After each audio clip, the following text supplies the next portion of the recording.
The CEO role is an active, full-time job. That is a daily, full-time job. Just because you're the CEO does not mean that you're off on a boat and somebody else is running the company. If you aren't waking up every morning thinking about how to grow the company and how to solve problems and find opportunity in your company, then you're not a CEO, or you should be fired as a CEO. On the show, we're going to sit down and talk about the metamorphosis that happens when you become a leader. We'll share our biggest wins and our losses and interview other leaders to find out how they stay in charge without losing their minds. I'm Stephanie. And I'm Zach. Welcome to the Who's in Charge podcast. Hi, honey. What's up, babe? Can I be excited 2 weeks in a row? Is that right? If I'm just like fired up 2 weeks in a row. Are you? Are you fired up? I think I'm fired up again. You know, I think where we left off last week was great, right? It was a good conversation about kind of moving from that chaos into systems. But like a huge part of that is, you know, people and leadership. And I think that's what we're here to talk about is leadership. And I think as you grow the business, I think that's one of the biggest lessons that we learn. I think I still struggle with it, right? Is the idea of when do I step in and when do I step back? And I think also transitioning, like getting out of the old habits of stuff that you were doing then too, you know? Yeah. That part may be just as more difficult, like trying to let go and let people do their thing without causing chaos and checking things you're used to checking. And that, I think that can be really difficult, you know? Absolutely. I was thinking about it. There's almost like different levels of business, and then there's different levels of leaders, and you're trying to grow the business and your leadership at the same time, and they're kind of growing at different paces. I mean, the reality is again, I don't know where you're sitting today and listening where your business is. If you're going from a solopreneur to hiring 10 people that have never done a job before, like you can't just step back, right? Like an immature business is going to need a lot more hands-on. You are, again, that active role in the company. But then as the company grows and as the company scales, then you start giving these roles into people, and then you have to start stepping back. And there's definitely some reasons that make it more difficult than others to kind of step back. So how do you do it then? How do you start peeling your fingers off of this thing? Right. And like, we talk about, I think of like Meet the Parents, where he's holding like, you can take this bag out of my kung fu grip. Like, how do we let go? I love it. And one of the favorite pictures that I have in my head is somebody did a presentation one time about leadership and how it related to kind of like a wolf pack. And the idea that a wolf pack, sometimes you're leading from the front, right? You're moving forward, you're setting the pace, we're going to go, this is how it's done. And sometimes you're, leading from behind, right? And you're empowering other people, and you're encouraging and giving that support and growth. And I mean, quite frankly, sometimes you're leading right from the trenches alongside your team. And so, you know, for me, it's easier, I think, for me to hand things off than it is for you. It's on my wall behind, right? It's on my wall behind me here.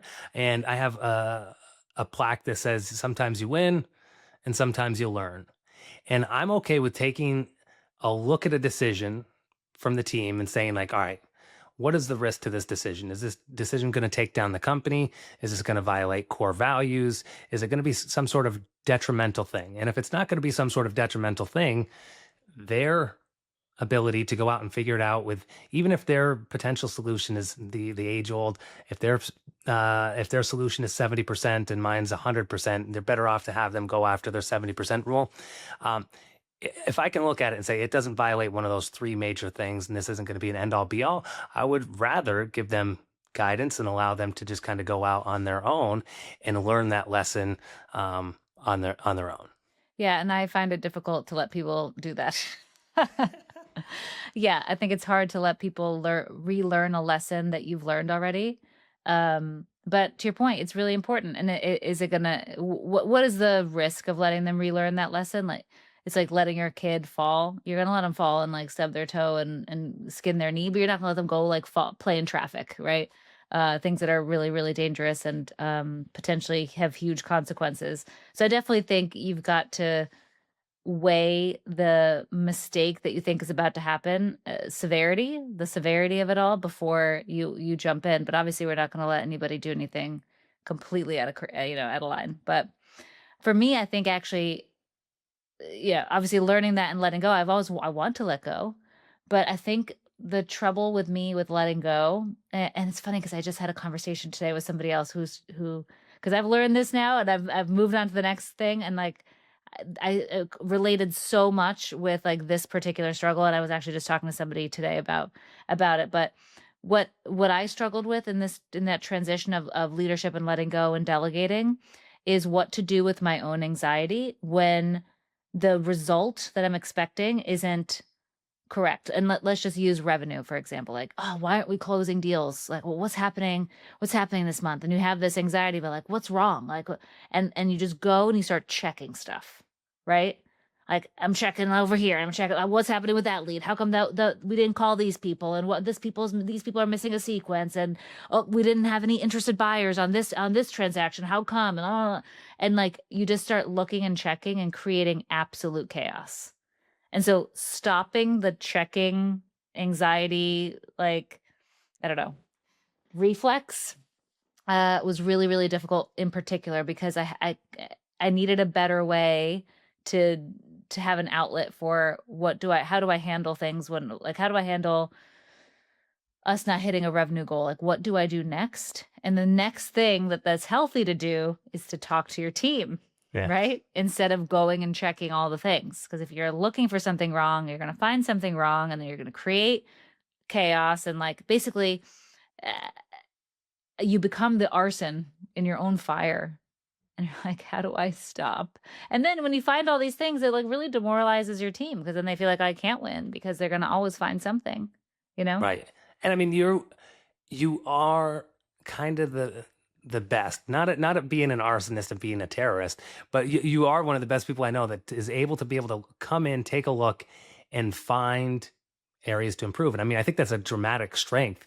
And I think where like you said, that strength can become a weakness if it's done the wrong way, right? And it's done kind of in silent and done behind people's back, and there's always something that's brought forward. But then worse than that, you're also missing out on that opportunity to teach people. Like, I wish you Right. could teach me how the hell do you find all this stuff? Like, I agree with what you're saying. I don't know how you found it. So when you can, do it, like you said, talking to the team and working alongside, like, all right, we didn't meet this goal. Let's work together to solve this problem. And it's Right. almost like, as I'm talking about, it reminds me of those, like the escape rooms, right? Like, we're in this damn room together. Like, we got to get out of here. We got the revenue problem. We got to get out of this escape room. Like, let's work Right. together. Like, hey guys, what happens if I check this box? You know what I mean? What's happening? So missing out on that opportunity. And that's really where leadership comes in. And the idea of Yeah. leadership is influence. Now I can help get people involved in influencing behavior because somebody does have to check it, right? We talked about this in a previous episode where it's like, all right, maybe it's not where you're supposed to be sitting anymore, but somebody better check and make sure that the damn person's getting the cadence, getting the sequence, getting the follow up. Somebody's got to be able to do it. And ideally, we're raising leaders, empowering them from Right. behind to be able to do it. But like you said, I love your dashboards. You got the dashboard to be like, this number's red. What does this mean? And then going back together to be able to empower. Yeah, and so just using that dashboard as an example because that's helped me a lot as a CEO and a COO to let go and to enable other people is kind of having the way I look at things. Like in medicine, we read an EKG the same way every single time. Like this is where I start. I look at this first and this X-ray, whatever it is. Like you look at the same thing the same way. That way you don't miss the thing, right? And then it also keeps you calm under stress. I feel the same way with business. I look at my dashboard. I always look at this first. If we don't hit our revenue goal, or if I'm looking at my weekly metrics, I'm going to start here first, and I'm going to let that guide the next question. And what I do in an unhealthy state is I see a red number in the dashboard, and then I go rummage around. I'm like, it could be this, could be that, blah, blah, blah. And I just go and find all this crap. And then I go dump all that crap on somebody else and they feel super overwhelmed. I'm like, look at this, look at that, look at all these examples where we missed our process. And that is so unhealthy. And it basically removes the ability for me to delegate And it just disables everybody because they're like, oh my God, they've all this stuff. I'm so, like, I cannot believe all this stuff is missed, right?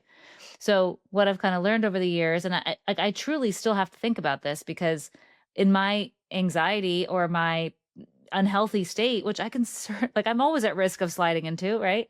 I do those things. So I have to like constantly regulate myself. So if I see a red number on a dashboard, now I go talk to the person responsible for that number. I'm like, hey, this is what I've seen in the past that influences that number. What does our live answer rate look like? What do our follow-up sequences look like? And I ask them those questions, right? Like these are the things that I Yeah, look at. Top three, four reasons as to why this number can be read. First off, what do you think it is? Like, do you have that's like a good. like a reaction to that as to why? Like, do any of those like resonate right off the bat? Like, oh, it's definitely going to be that. And if so, let's talk about it. And if not, if you don't know, okay, like now you can go check these things and report back to me. And now they own it. They get a little bit more familiar with the process and the process breakdown. And then I can be in a more leadership slash coach role where I'm calm because I've seen this before, right? And like this isn't fatal. The plane is not crashing and we're literally about to die. I don't need to jump in and do this. Like these are things that we can talk about. And anyway, it creates a much more stable environment where people are empowered and not scared of you. Yeah, absolutely. I think, you said something that I want to make sure that we come back to the idea of disabling your people. But I think first talking like, so what does it look like inside an organization when people are stepping in too much? And there's certain words that come to mind. Micromanager, for example, comes to mind. Disabler. I don't know if there's any like hallmark words that you're like, yes, people that are stepping in, this is what it looks like in the organization. Nobody else has a chance to talk. Um, you're you're literally choking out, right, your people in the middle of a meeting, in the middle of a process. That's what I think it looks like when somebody's stepping in too much. And if your ego is too big, you don't even see it, right? You could be causing all of this damage, but literally be seeing yourself as like, I'm doing really well. Like Yeah. I am crushing it. We are doing amazing. And your head is filling up the room and you're stealing all of the oxygen from the room. I don't know if there's Yeah. anything You're else that you want to add to basically that. no, basically you're a tyrant in your own company, and it's interesting that you bring ego into it because I think this is a part of it, right? For sure. Um, I wonder if that becomes part of why you have to be involved in all the process and you don't want to let go of things is because you think that you're the only one who can do it or the only one that can do it properly. You know what I mean? I do think that come for me, it's more of like a trust and a trust that needs to be built than an ego, but I'm sure I have an ego too. I mean, we all have to have some level of ego to think we can build a freaking company, right? It's Yeah. like someone's got to believe that you can do it, but I think for me specifically it's about trusting the team to be able to do it. Not that I'm so much better than them, but just like can I trust you to see this stuff? Are you too busy? Like do you need my help? Like should I get in there and do it with you? Like maybe I need to help you uncover all this crap. And it comes for me down to trusting the team to be able to identify stuff. But what I've found was the more that, like just like you said, the more that I thought out loud to these very smart, capable people around me, the more they learned. And actually, they're way better than me at some of these Yes. things, right? Like they're There's the goal. way better. And I love the fact that people are way better than me, but I do also think that other people struggle with people being better than them. I don't know. Like I've heard other CEOs say that that's scary to delegate things out because then what do they do? Well, Yeah. if I delegate all my roles out, like what's my role? How am I important anymore? You know?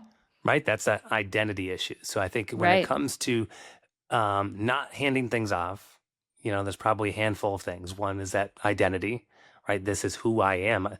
Everything I've become has been I'm the doctor, I'm the whatever. Like this is who I am. When your identity is tied in there, it's very hard. If I give that up, what the hell am I? What am I even here for? Yeah. Um, Fear, I think for sure is another one. Fear of failure, fear of lack of trust. Um, and what I wrote down here was the idea of like it feels good to win, right? We talked about ego, like Yeah. let's not make any mistake about it. Feels damn good to win. Most of us started off in a sale in sales roles. If you started a company, you probably started with doing some of the sales, and it Yep. feels good to get a contract. It feels good to get that money headed in, right? And until you can make the switch that the team's win is actually your win, as a good leader, you have to be able to, give all of the credit for a win to somebody else. When you can do that and truly feel like you're winning because they're winning, I think and it's not an easy, I think it's easier for others to make that transition. Yeah, and I think this is the same discussion you need to have with your leaders in your organization, not just you, right? As your team grows and as your team has team members, right? Like you have a manager now in your business, you need to teach them those same concepts that you learned as on your own leadership journey because they're going to struggle with that too, very likely. And you want a manager or you want a leader on your team that wants other A players and wants to feel the win from that and not the leader that wants to, control all the credit and then defer all the blame, right? Yeah. So those things are really challenging to do when you're on your own leadership journey, but having those conversations with your leaders in your team on your team and in your company, I think is really paramount because that's the probably the most important lesson you don't want to keep relearning, right? And having many tyrants running around your organization. Yeah. What I think is really interesting is different levels of the company you wind up having to relearn. I've said this a lot. Like I used to try to make a goal of like how many new books I can read. And it's like, man, it's a lot more about what can you actually implement and what can you bring in new? Right. Because you're bringing these new lessons. Like, all right, you first learn how to do the business, and then you've got to teach other people how to do the business and learn to be a leader. And then, like you said, ideally, you're continuing to grow the business. Now all of a sudden, I've got leaders. Now I don't just have to teach how to do it. Now I have to teach how to lead and how to do it. Like, Yep. it's definitely bringing those lessons back in. And I'll be honest, for me, sometimes I hate doing the same thing multiple times. And I have to continue to remind myself, like people hear you the first time, the seventh time, right? So it's like, Yeah. I got to say something 7 times before you hear me. Yeah. Then how many times before it actually gets, you agree with Before- me? To then how many times does it get to be a habit? And then you've got turnover in the company and you got to start over again. And yeah. damn it, I've been here for 10 years. Like you've got to be good with teaching the same lessons, 7 times 70, whatever that comes out to be. Yeah. It's true. So, how do you know when you're the bottleneck? Like for you as the CEO operator, how do you know when you're the bottleneck and how do you help identify your leaders on your in your team being a bottleneck? How do you diagnose that? So for me, it's kind of easy for me to see that I'm the bottleneck when you can see that people are coming back to you multiple times. Um, and yeah, I've lived the last 20 years of my life with a beautiful wife who is extremely fast, and she is faster than I am. And so like you could see back in the last couple of weeks, we're doing a new process and this lady's moving fast. I'm like, slow the hell down. I need a moment. And so I am the bottleneck of that with you. And even when you're taken out of that role, I can see that I'm going to be the bottleneck in this new process because people are waiting for me for a response, and it's on What are my you list to talking do. about? Maybe you should be more specific. Well, so all What right, so we've plan? got a new lead source in terms of evaluating properties, Ah, yes. evaluating. Yeah. Oh, she's like, oh heck yeah, I know what you're talking about. I've been Yeah, waiting for you. Where's the? this is I know. So this is really cool. So just to give everybody some context and just be really specific, we got a contract with a servicer that essentially gets REO listings from banks when properties go into foreclosure. So we have this first access REO tape access essentially, and it's huge. It's like a huge break to get access to this, and we've had to figure out as a company how do we do this well? How do we evaluate these deals and submit offers? So okay, I wanted to make sure I knew what you were talking about with this There we go. Yeah. example. And so it's a new process for the team. It's a little bit of a higher level thing of like you said, it's a big deal to get this relationship. I don't want to mess it up, number one. Right. But more so than that, I'm okay with the team messing things up. In order for me to be able to have a good understanding of what's going on, I've got to do it. Like see one, do one, teach one. But as an Yeah. entrepreneur, you don't get to see one. You're like, here it is. You gotta do it. So really, it's just the idea of like, I want to be able to figure out this process. We have two new processes in our company. I'm trying to make sure that I know I'm the bottleneck, but I've inserted myself in there to make sure that I have an understanding of what's going on. And we have, some newer leaders in the team anyways, that are still working on stuff. But so I can see that you are waiting on me for a response. I was too slow in getting back to you, and you made a decision and move forward. And at the end of the day, like, you can be upset with your team because they've made a decision without you, or you have to look internally and be like, how many times did you have, like, you had 16 hours to be able to insert yourself, and you never made it a priority in that 16 hours to insert yourself. The decision, you know what I mean? The decision is moving forward. And the reality is outside of like a life-threatening type thing, you want to be able to support the team in that. You don't want to cut their legs Yeah. out and be, what the F? I told you not to do it and you did it. Well, guess who's never going to make a decision? You're strong, so you'll still do it. But for the rest of the team, the rest of the team, if I did that to the rest of the team, then they would not step out again, and every damn decision would get bottlenecked and stuck. Yeah. So I And this really is a look to really just going to say, this is a really common bottleneck in the real estate investment side, because we're trying to figure out what to submit for an offer. And I think, giving this REO relationship, of course, like that's a offer submission process and an underwriting process. And a lot of real estate investors and their teams and their sales reps have the same process. Like, what do I offer for this house or land? And you've got to have a feedback loop and a way of dialoguing around that, so that when people need help, that they can get the help. But it can get very overwhelming very quickly to have lots of people asking you to help them underwrite a deal. So the way we've approached this new source, I think, is good. We all know it's going to be messy in the beginning here while we all try to figure out how it works. But you didn't know this, but I was on the project management call this morning, and we were talking about offer submissions on the site, and this was that's now part of the weekly agenda for that call, is to talk about this REO site. And we shared screen and submitted the offer together. So like now they saw exactly how to go through that whole process and submit the offer. So there's kind of process coming together around how to do that and who to talk to about it. And so kind of similarly, it was like that when we were growing a sales team. Like, all right, I don't really know what we're doing, so we're just gonna like brute force this thing. It's gonna be a little bit messy, and then we're gonna figure out what the right process is, and then this is what everyone's gonna do, right? And in the beginning, I think it's really hard not to be the bottleneck because people are looking to you for an answer. So they've got to like wait for you to engage with them, right? But then I think you can remove yourself from being the bottleneck if you've explained how to do something, right? Yeah, and I think pulling this into this episode, the idea of stepping in. So I'm going to talk to myself right now. So when you step in and you insert yourself into the business, because you determine this is your hierarchy, if this is something I need to step into, your ass better own it, because now you're setting the bar and setting the expectation, right? So it's like, Yep. oh, here's a spot where I need to step in. Well, when you stepped in, you claimed ownership and responsibility, and now you're setting the pace and setting the standard, not from behind, but from an active role, and Right. teaching the team what's acceptable. This is the level of standard of what I have. So if you do step back in and only be taking on things that you that you feel comfortable owning the results for, and setting the standards for. Yeah, I couldn't agree more. Yeah, and then how do you then let go when you've set the standard? How do you check? How do you audit? Does that help you let go if you have kind of checkpoints along the way, or Yeah, trip wires? I don't know.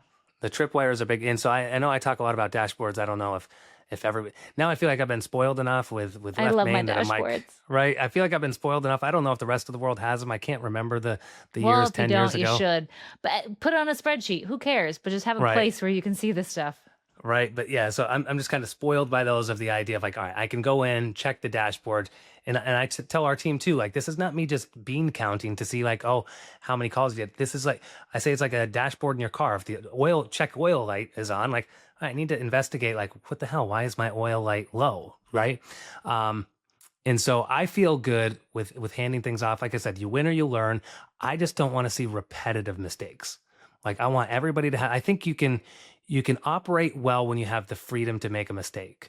I Yeah. use the example if you're gonna walk across, so everybody knows what a 2x4 is. If I put a 2x4 on the ground and I say, hey, walk across this 2x4, pretty much everybody's okay with doing it.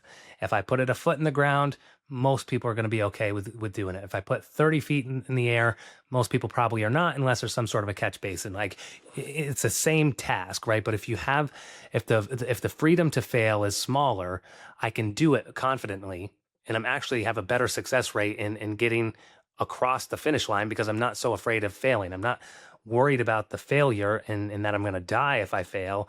I'm worried about the success and just getting to the other side. And so I try to create that for the team, put things on them that, again, are not, as long as it's not going to disrupt the culture of the organization, the lifeblood of the organization, and there's an opportunity for them to learn and grow from it, then I'm going to let them do that. As soon as I see you start making the same mistake, if you make a mistake, it's fine. We're going to try to coach. Here we come in as a coach intervention. How'd that go?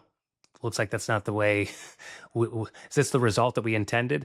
Brian Buffini's got a line he got from his father. His father was a painter, and it says, like, can you put your name on it? If you're responsible for something, you get to the end of it, can you put your name on it? Do you want to put that result in the newspaper and be like, I did that, and I'm proud of that? And if you can't do that, like, all right, what can we do better next time? But I'm stepping back in if you're making the same mistake, and then we're having, conversations as to, is this the right role for you? Is this the right fit? If we can't get this corrected. Well, when you're okay, so instead of it being a team member type of role now where you're stepping in, what if it's a manager? And so you have an underperforming manager or maybe COO on your team, and you're trying to figure out how to course correct. How do you do that without demoralizing everybody and then like kicking them out and becoming the bottleneck again? Like, how do you come alongside the manager in a positive way? I mean, I think it's all very similar. It's just at different levels and in different, um, you know, the day to day of making a phone call is one thing. The day to day of managing a team, whether that's a management leadership role or from the COO standpoint, the end of the day, it comes down to guidelines and guidelines and set standards. What is the role? What is a job? I better have given you a good enough job description and job role and success metrics of like, this is what success looks like, or this is what success does not look like, right? To be able to define if you're being successful or not. If I haven't done Hmm. that, that's on me to begin with. Yep. And then So I think, defining them if you don't have them. right? And then, like you said, not to, oftentimes in any of these roles, I think it's easy for us to forget that your team wasn't with you for the entire journey. Like sometimes I think like whatever I've learned in life, like of course everybody else knows. And so yes, maybe you've leveled up your level of leadership, but leadership is definitely something that you have to learn by doing. I've got a ton of books over here that I try to learn from. But at the end of the day, I actually don't learn it until I take what's in the book and then I've implemented it. And then it's become kind of like, all right, part of who I am. Yeah. And so there's a lot of different, should have them listen to this podcast maybe. There's a lot of different resources out there on leadership, but getting into leadership training. The Multipliers was a book that we've already kind of like, we haven't even talked about it, but right, like a lot of the stuff that we're talking about brushes up against the concepts in these books. And there's a lot of great, again, leadership podcasts, leadership books to actual training. I feel like that's a very vague answer, though. Like, that can't just be the answer. Like, go get leadership training. What do you like physically do? So I like the part where you said, do they know what their success metrics are? I think that's really important. If you have a manager that's not performing, do they know how they're being judged as performing or not performing? I think that's a really good place to start, you know? Right. And then I think the reason why the answer is vague is because the solution is variable. Yeah, true. For example, even between you and I, what I struggle with is not what you struggle with, and vice versa. Also, I feel like I'm the one generally who've had to deal with managers not performing, right? Like, I feel like that has always fallen on my purview. But in our at Better Path Homes, like you or we identify a non-performing person, but I'm kind of the one that has to deal with it. So you're welcome. Yeah. In the last 12 months, I would say the lie detector determined that was a lie. Well, then give me an example. I want to hear like something really practical on how you course correct without micromanaging. Well, so I mean, the reality is we're in the midst of an entire course correction right now of our organization. So we've turned over turned over number two in the business, COO of the business. Metrics, values not aligning, and so had to I remove. think that's a really good place to start with that specific example. Obviously, you don't have to go into detail of the circumstances, but I think that's a good place to kind of describe how we try to course correct from a tenured employee who was not hitting goals anymore. Like, and Yeah, and maybe I'll give my 2 cents there because I feel like I was also involved in that particular example. But when I'm exposed to a manager or a leader who's not performing, the first thing I want to do is to partner with them, right? And like, okay, I'm here to help you. I'm not here to like yell at you from like from the top down, right? I want to sit next to you, like either actually physically or like proverbially when getting together and be like, all right, we're not hitting our goals. What's going on? Like, I'm here to help, right? I'm here to partner with you and figure out what's going on so that we can course correct together. And I think positioning yourself as a together coworker, like I'm here to collaborate with you, is really the only way to get to the actual truth and not get people to be super defensive. And then, like you said, we've got to figure out, okay, what is success?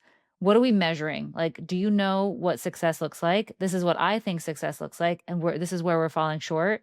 How do we bridge that gap together? So, if revenue is the problem, okay, I see we have a problem in this department and in this department. Tell me what's happening with you and that person. And like, what have you tried? What do we need to try? What do you see? And what like and then literally working together with that other leader to try to fix the subsequent problems that are leading up to the larger problem.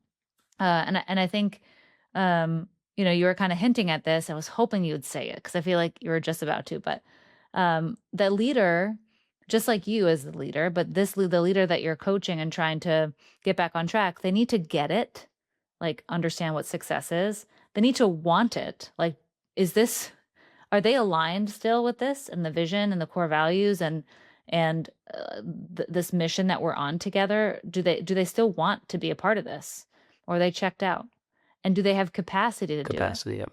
Yeah, like, are you humanly able to do it? Number one, are you drowning in tasks? Do you have the skills it takes to do this role? Like, for example, you can't just plop me in an accounting role or a CPA firm. Like, I don't have the skills to do that. I may have the capacity, like I may want it, I may get it, but I have no capacity to do it because I don't have the skills to do it, right? So a really good leader needs to have all three of those things.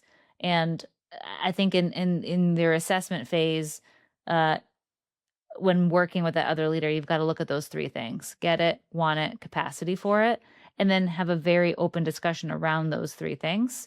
And if someone has those three things, you generally can course correct them without being a tyrant or without being a micromanager, and by partnering with them, Yeah. Yeah.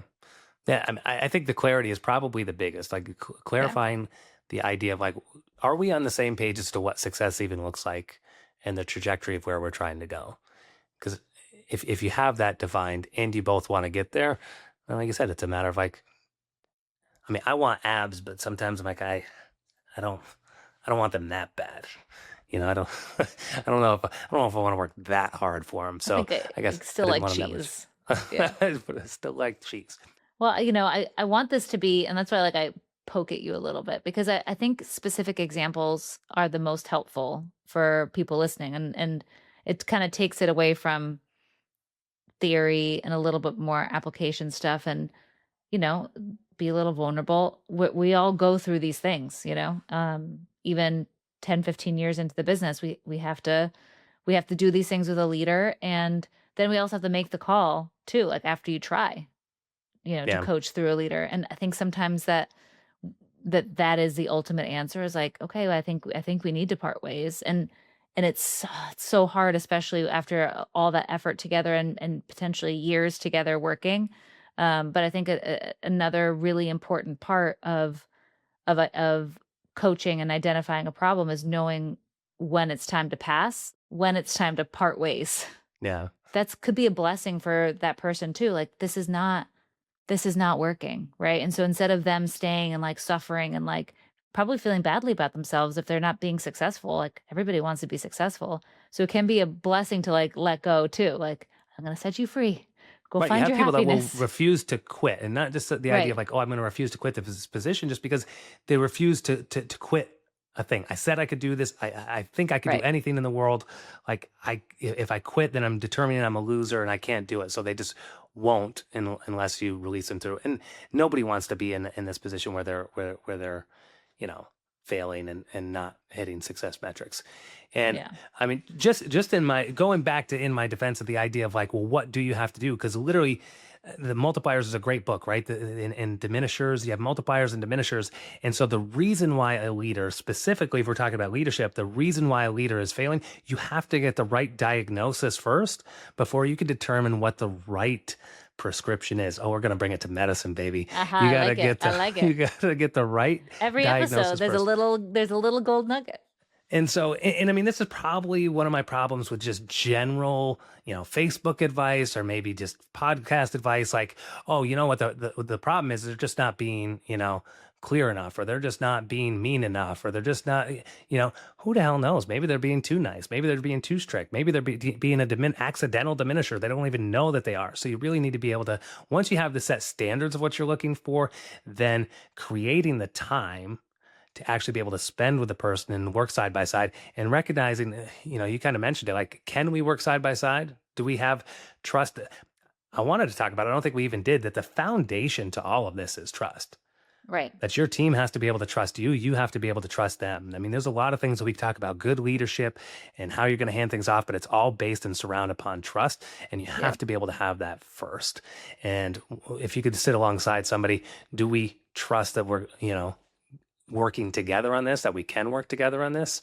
You can go a long ways.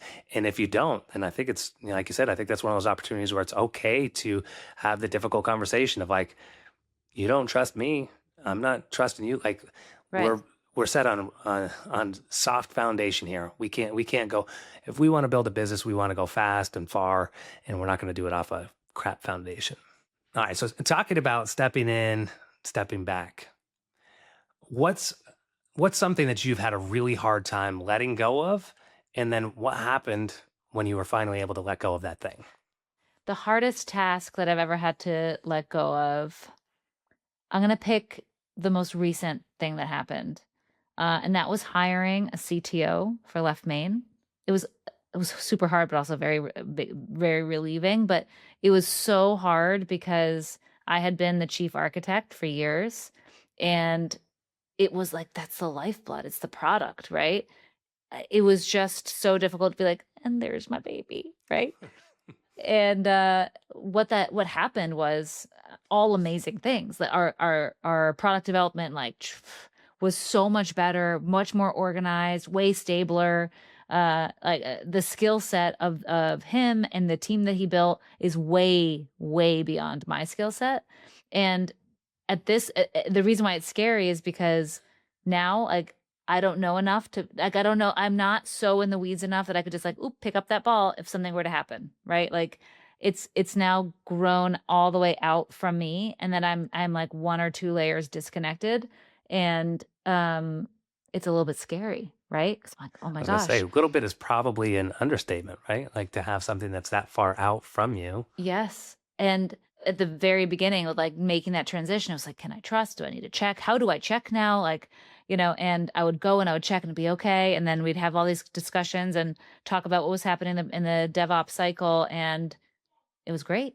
I was like, okay. And so little by little, my trust was earned to like step back and then talk only high level stuff with him and like articulate the vision that I had for the product. And I would just literally see it happen before my eyes. And so it was really, really scary to let go of that because it felt like the baby and like the most fragile part of the business. And now, fast forward 2 years later, because I hired Andrew 2 years ago, now it feels like the most solid part of the whole business. Like, that is amazing. And it's grown so much further without me being just in there, right? So that was really difficult to do, but super, super rewarding. Well, just I want to go deep into that for you. Like, so despite the fear, despite that was fear, there's a lot of work that you've now not had to do. So it's made your life easier, but then it's made the product infinitely better. And so just another one of those times where like, yes, you have that fear. And sometimes Yeah. everything you want is on the other side of that fear, right? Push through Yeah. that fear. And there was less of you actually having to architect it all out.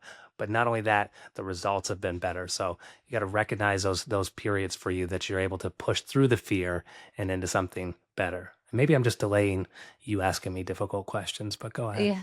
Well, I think what I didn't see at the time that it's much clearer to see now is where I was the most impactful. And I was not the most impactful scanning code looking for the comma that broke the whole sequence. Like Yeah. that, I felt like that was like a taskmaster thing that I could be busy doing. And then, like I felt like very connected to the product and like what the process and all these things. But that is not where I was the most impactful. I'm now like, it's not that I'm doing less work and I'm relieved to be doing less work. I'm just doing different work, and the work that I'm doing now on the product level is way more impactful. And that's my core genius, with like thinking about what our customer wants and solving customer pain and translating that into like how we can solve that with product. I'm way better at that than, you know, scanning code. Just my day's been ruined too many times by a comma, you know? So anyway, uh, flipping it on you though, because I feel like you and I have kind of this opposite problem. I have a Yeah. hard time letting go. You have a very easy time letting go. Sometimes, Well, yes. easier time. So when was a time that you stepped back too soon, or like delayed stepping back in? And what kind Hmm. of effects did that have? There's there's it's probably a lot of those examples. If I could be honest. Um oh, you always like specifics. She always drives me to the specifics. You I got to be think kind of specific.